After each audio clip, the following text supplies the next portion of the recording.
안녕하세요, 팬들입니다. 비트코인 일봉 차트를 보시게 되면 21선의 지지를 받고 반등해주는 아주 좋은 흐름 이어가지고 있습니다. 그리고 중장기 상승 신호를 의미하는 21선과 61선의 골든 크로스도 발견되었다고 말씀드렸죠. 이제 몇 가지 주의사항만 잘 알고 계시면 6개월 이내 10만 달러까지의 상승을 노려보셔도 좋은데요.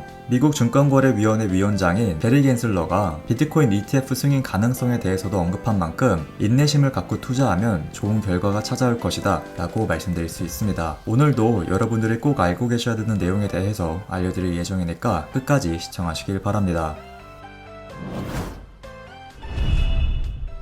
먼저 비트코인 일봉 차트부터 보도록 하겠습니다. 최근 영상들을 통해 이미 알려드렸던 것처럼 비트코인 가격이 하락하더라도 20일 이동평균선을 이탈하지 않는다면 상승 추세가 무너진 것은 아니기 때문에 홀딩 포지션 유지하실 것을 말씀드렸습니다. 이렇게 좋은 흐름 이어가지고 있을 때 몇 가지 주의사항만 잘 알고 계신다면 크게 스트레스 받지 않고 투자 이어가실 수 있는데요. 지난 영상을 통해서도 알려드렸지만 첫 번째로 비트코인이 지켜줘야 되는 가격대는 주황색 선인 20일 이동평균선이라고 말씀드렸고 21선의 지지를 받고 반등이 나올 경우 그 다음으로 비트코인이 지켜줘야 되는 가격대는 바로 반등이 나와준 자리라고 말씀드렸습니다. 한마디로 21선의 지지를 받고 반등이 나오고 다음 조정 파동이 진행될 때 이번에 지지를 받고 반등이 나온 이 가격대를 이탈하지 않는 것이 중요하다는 것인데요. 물론 예상되는 패턴은 이런 식으로 이번 조정 파동의 지지 가격보다 훨씬 더 높은 가격대에서 반등이 나올 가능성이 더 높긴 하지만 혹시라도 그렇지 못한다면 매수 세력의 힘이 약해졌다고 판단할 수 있기 때문에 이 경우엔 투자 목적에 따라 투자 비중을 줄이거나 추가 매수하는 등 리스크 관리에 신경 쓸 필요가 있다고 말씀드릴 수 있습니다.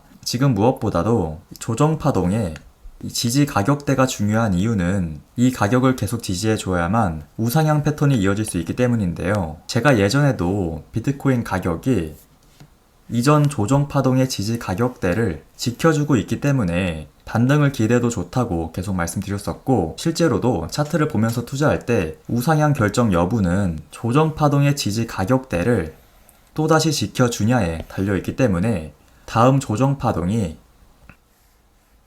37,000달러를 이탈하지 않는 것이 중요하다고 말씀드릴 수 있는 것입니다.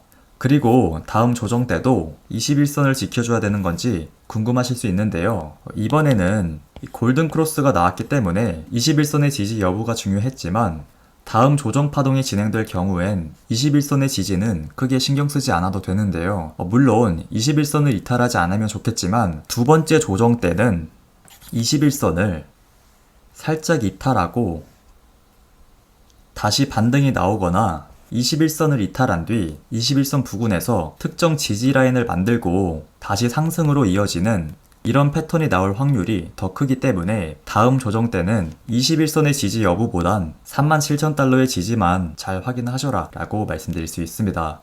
여기까지 단기적으로 여러분들이 주의하셔야 될 사항에 대해 알아보았고요. 지금처럼 우상향 패턴 잘 유지해준다면 6개월 이내로 10만 달러대까지의 상승 기대해도 좋기 때문에 방금 알려드린 주의사항만 잘 기억하셔서 긍정적으로 바라보고 투자하실 것을 추천드립니다. 그리고 다음으로 알려드릴 소식은 바로 미국 증권거래위원회 위원장인 게리 겐슬러가 비트코인 ETF 승인 가능성에 대해 언급했다는 소식인데요. 그동안 SEC는 비트코인의 변동성도 너무 크고 명확한 규제가 없다는 이유로 계속해서 비트코인 ETF 승인을 미뤄왔었습니다. 그러나 최근에 게리 겐슬러는 SEC의 뮤추얼 펀드 관련 엄격한 규정을 준수하는 ETF는 투자자를 보호할 수 있을 것이라는 발언을 했는데요. 한마디로 CME 그룹의 비트코인 선물 전용 ETF를 승인시킬 계획을 갖고 있다라고 해석해 볼 수 있는 것이겠죠. 물론 언젠가 비트코인 ETF가 미국에서도 승인이 되겠지만 생각보다 빠르게 이런 긍정적인 입장을 보였다는 것은 호재라고 말씀드릴 수 있고 지금과 같은 상황으로 봤을 때 금융기관이 예측한 것처럼 빠르면 올해 말이나 내년 초에 비트코인 ETF 승인 소식을 기대해봐도 좋을 것 같은데요. 그리고 비트코인 ETF 승인이 미국 경제에도 굉장히 중요한 역할을 하는 이유는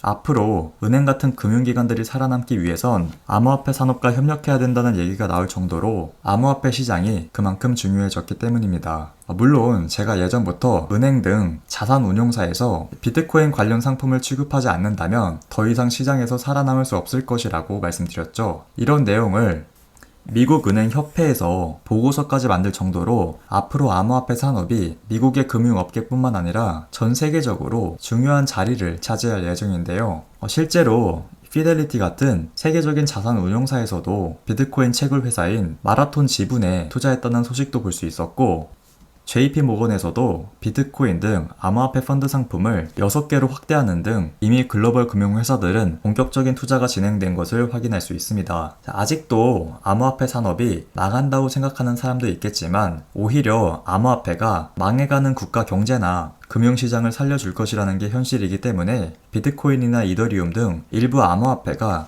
장기 투자로 굉장히 적합한 투자 자산 중 하나라고 말씀드릴 수 있는 것인데요. 제가 꾸준히 말씀드리지만 앞으로 빈부격차 문제는 계속 심각해질 수밖에 없습니다. 이번에 코로나로 인해 2,300만 명이 일자리를 잃었을 때 오히려 부자들의 자산은 한 달 동안 345조 원 정도 더 증가했다고 합니다. 물론 이런 현상이 일시적일 뿐 앞으로 기술 발전으로 인해 살기 좋은 세상이 올 것이다 라는 얘기도 나와주고 있죠. 인공지능 기술의 발전으로 인해 살기 편한 세상이 만들어지는 것은 사실이지만, 인공지능 기술이 계속 발전할수록 일자리는 그만큼 줄어들 수밖에 없고, 이에 따라 빈부격차도 더 커질 수밖에 없는데요. 한마디로 살기 편한 세상에 오는 것은 맞지만 대부분의 사람들은 인공지능 기술에게 일자리를 빼앗기는 부정적인 영향을 더 많이 받을 것이기 때문에 앞으로 더 심각해지는 빈부격차로부터 살아남기 위해선 일하는 시간 대비 큰 수익을 올릴 수 있는 직업을 갖는 것도 중요하지만, 일을 하고 있지 않을 때도 돈을 버는 방법을 찾는 것이 굉장히 중요하다고 말씀드릴 수 있습니다. 한마디로 앞으로 크게 성장할 수 있는 자산에 투자해야 된다는 것이겠죠.